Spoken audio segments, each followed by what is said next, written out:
missed a call from Josh while we were out in the swamp, so we're connecting to see what he's got for us. Let's give Josh a call.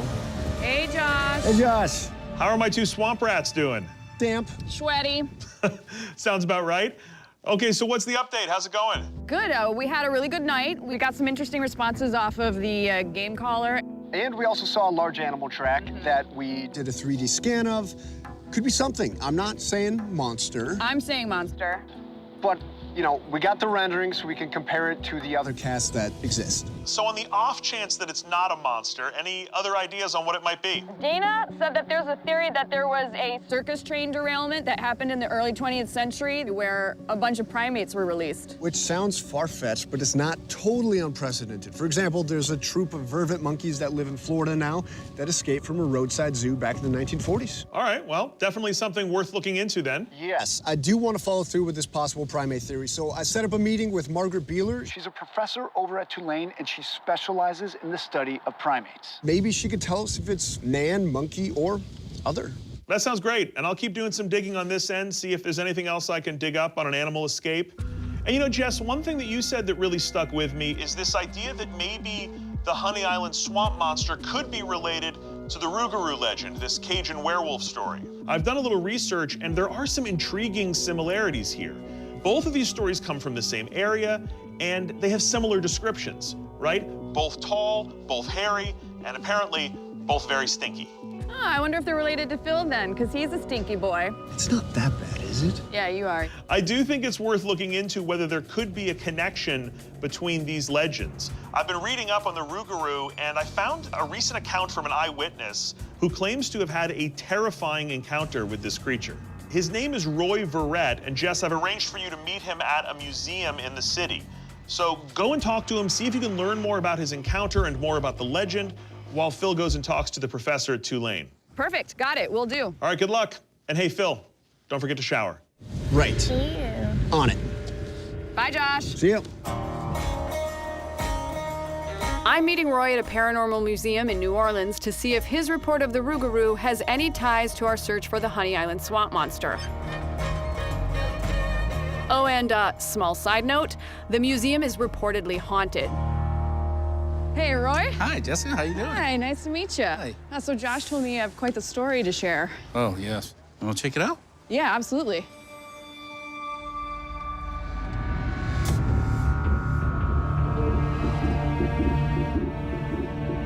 Here it is.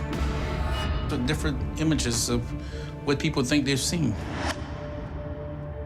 Honey Island swamp monster. This is a werewolf type thing. Rougarou. So then what's your theory? Do you think that the Honey Island swamp monster and the Rougarou are related, or do you think they're two separate beasts? And I believe it's the same thing. I believe it's an actual animal, just undiscovered yet. It's actually a physical being that's walking around out there. It's Yes. just we don't know what that is. Yes. So then tell me, what was your experience? The whole area where we stayed at, everybody lives off the land, trapping, hunting, and all that stuff. Behind the houses, it's just open marsh for miles. I was hunting rabbits. And there was this just loud roar, growl. It'd be a mix between a bear and a lion. I've never heard anything like this before. Mm-hmm. As I was coming around the corner, I seen the eyes shining. It was a bright red. And it stood up. It stood up about 7 foot tall.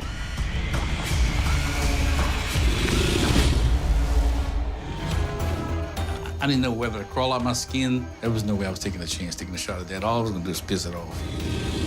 And at this point, I realized, okay, I don't know what this is. I'm not sticking around to find out. Interesting. Maybe when people stumble upon it, it gets startled and it kind of stands its ground because of its territory or something like that. That's a good possibility. So you're 100% a believer? I'm 100% believer, yes. Yeah. Ain't no doubt. No doubt in your mind that this is not a hoax. You ran into some Something unexplained creature. Unexplained creature that was huge. had to be, even with the sound, if you didn't put your eyes on it, you knew that that animal was huge. I mean, I'm getting goosebumps talking about it. Roy's account of the Rougarou sounds like it could be one and the same as the Honey Island swamp monster. Both are huge, hairy, swamp-dwelling creatures. Are they tied to the same old legends, or do they have roots stemming from an actual unidentified cryptid monster? Given his description of its unique roar, I want to see about replicating the sound he described. If it's a real creature, maybe we can use that to lure it out of hiding. Do you remember where you had these sightings? Would you be able to give me the coordinates? Sure. Fantastic. I want to delve further into the taxonomy of what could be the Honey Island swamp monster, so I'm heading to Tulane University to meet with Professor Margaret Buehler. She has extensive field experience studying primates and offered to take a look at some of the evidence we've collected. Hey, Margaret. Hello. Hey, good to see you. Good to see you too. Thanks for taking the time to meet. You bet. So, as you know, we are here looking at the Honey Island swamp monster. We've talked to some people that think they have evidence of it, and I really want to get your take on it, considering how much experience you have in the field looking at primates in the wild. Sure. Okay, so these are original casts that people have made that they say are from the swamp monster.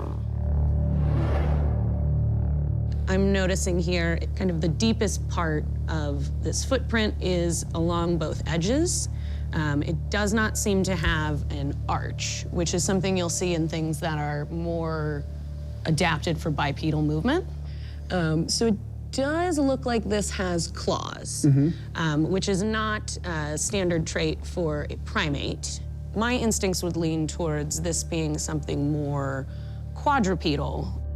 It could be an alligator.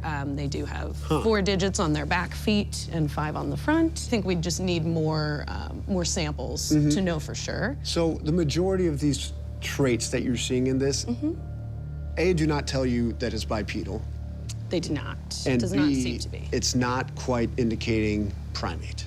Yes, I say it's very unlikely to see if a primate were to make this kind of impression.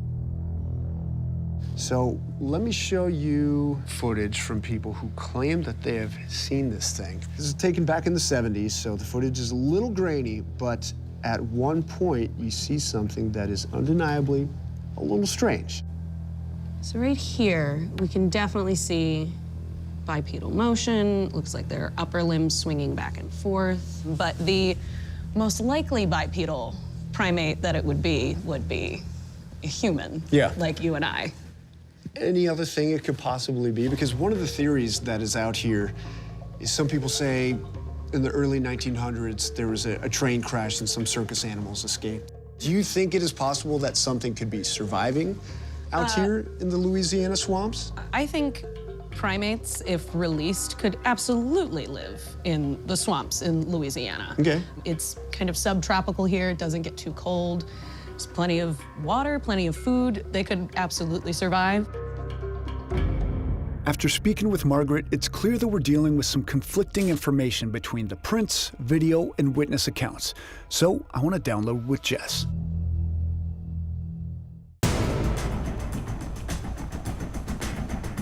So yeah, I met up with Roy. His description matches almost perfectly with what Dana and MK told us. 7 feet tall, covered in fur, all of it just seems to match up. But what about this lead on it possibly being the Rougarou? I think the Rougarou is based in lore. I think that what we're actually dealing with is just sightings of the Honey Island swamp monster. Okay. I think there's something out there. We're heading to the location where Roy had his run-in. From his account, it sounds like he may have caught the creature off guard, so I want to travel by stealth and see if it's still in the area. Sorry to keep harping on this. Did you set up the water transport for us again? Yes, I set up the water transport Is it again. as fun as last time?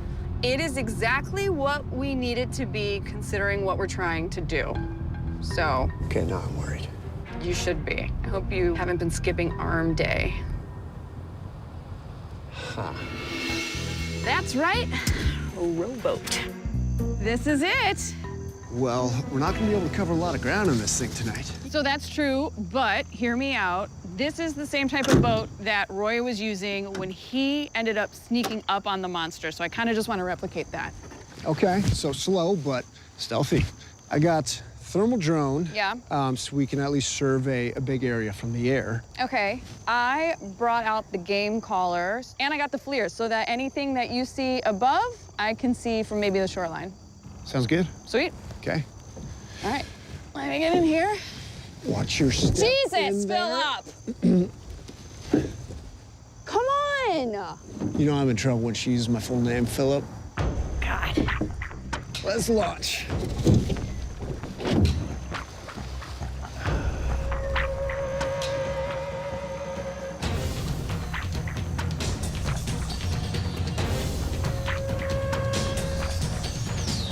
You know, maybe if two people were paddling, like one on each side, this would get somewhere. We need someone to work the flashlight. As the sun sets, we're making our way down the Pearl River, scouring the shoreline where Roy had his sighting, looking for any pops of color on the thermal cam. Get out the FLIR. Yeah. All right, we're recording. How's your visibility on that? Visibility's pretty good, actually. I mean, I'm catching all the trees. Everything's showing up cold, though. See what I'm talking about? If there's a mammal out there, it would light up. It would absolutely light up. Don't forget, we gotta be looking close to the ground, because it hunkers down, or up in the trees, or if it stands up. So we gotta be looking everywhere. Pretty much. Roy said that the swamp monster sounds like a mix between a bear and a lion. So I created a file which blends those two growls, and I'm going to play it through the game caller. If there are any monsters in the area and they hear a call that resembles one of their own, maybe they'll come investigate. You ready? I'm ready. Give it a rip. Okay. Here we go.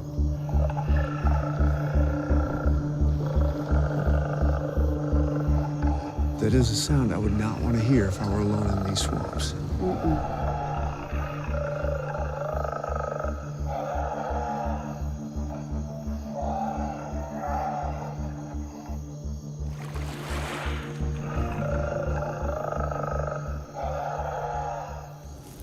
Oh, look at that. Oh, yeah. Did you see that? What is it? I don't know. Right over there.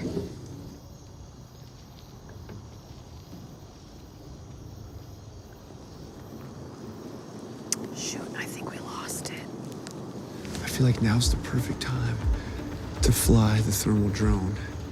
So we can get a bird's eye view of what's happening around here. Maybe something got close, but we're not able to pick it up on shore. Maybe it's, you know, just into the woods here.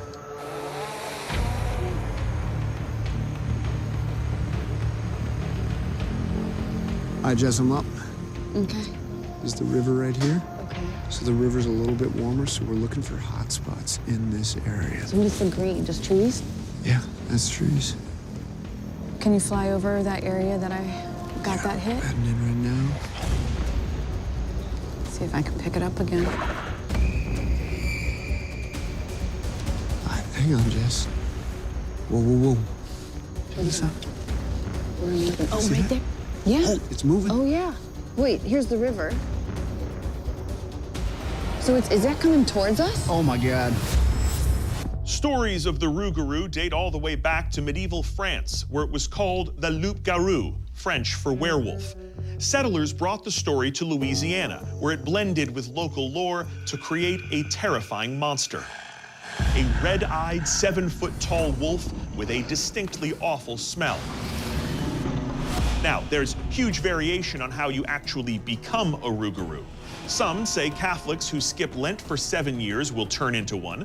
Others say direct eye contact with a Rougarou will cause you to transform into one. But perhaps the most interesting superstition of all is how you're supposed to protect yourself from it. Just lay exactly 13 objects in front of your home and the creature will never enter. Why? Because legend says the beast can't count above 12. Yep, you can literally do a number on the Rougarou. Look how close it is. What is it? It's a pretty big heat signature. But look at the shape. That looks like how a person would run from the top down. It's 3 a.m. There's no way a person would be out here other than us. Now it Looks like it's down on all fours. Look, it's right under this tree. Where is that? Where is that? Okay. I think Over there? this is about 50 meters in, Jess. You see the big tree in the back? Yeah. I mean, I'm not picking up anything from here, so I think we should dock and go in there. Okay. Jess, you watch the shoreline. I'm gonna bring this back. Okay. All right. Got it. Landed. Done. Gotta be ready for anything up ahead.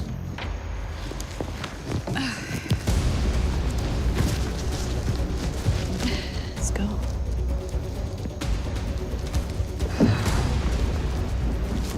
Watch your step here. Watch your step here. Yeah, I see it. Oh, God, it smells terrible. It smells so bad. This way? Yeah, I think it's this way. Oh, wait. Slow down. Wow. Okay, so the last known location I had it, I was flying up ahead, and it was right under here.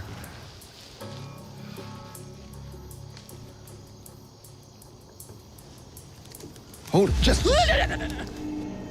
Oh, look at those. We got This is a bones. spine. Vertebrae. What do you think that is? Could be a scapula. Could the creature have eaten that? They do look old. I don't think there's any way we're going to be able to catch up with that thing. We had it. We saw it on the thermal. It was right back there. And we know it was here just minutes ago. But it was moving quick. I've got a few hits on the FLIR. You've got excellent drone footage. We've got that hair we can get analyzed. And the camera traps are still up. And the camera traps are still up. So I say we gather all that stuff together, get it analyzed, try to figure out what this is. Because to me, it all says there is something that people are definitely seeing out in the swamp that is the Honey Island swamp monster. To me, the evidence doesn't stack up to tell me that there's anything more extraordinary than the known nature that is here. But it also doesn't say that something extraordinary couldn't be out here. We won't know until it's analyzed, is all I'm saying. That's true. Oh, you know what else is true, Jess? What? Your own back. My team dove into the Louisiana bayou intent on solving the mystery of the Honey Island swamp monster. Let's get out there. Now, as we analyze the evidence, we're hoping to separate fact from fiction in this decades-old mystery. Look, look, look, look. Look at those. First, given the size and spread of its claw marks, Jess's animal prints are likely from an alligator, not a 7-foot monster. And our trail cams captured mostly wandering raccoons, along with some behemoth wild hogs. Whatever spooked those hogs might have been a formidable predator, but a black bear or coyote seem like the most realistic possibilities. Sounds like somebody's getting killed. But neither walk on 2 feet for long periods, and Harlan's film clearly depicts a bipedal creature. After running a DNA analysis of the hair Phil recovered from the swamp, I got a hair. the results came back 100% sus scrofa, or for those who don't speak Latin, wild hog.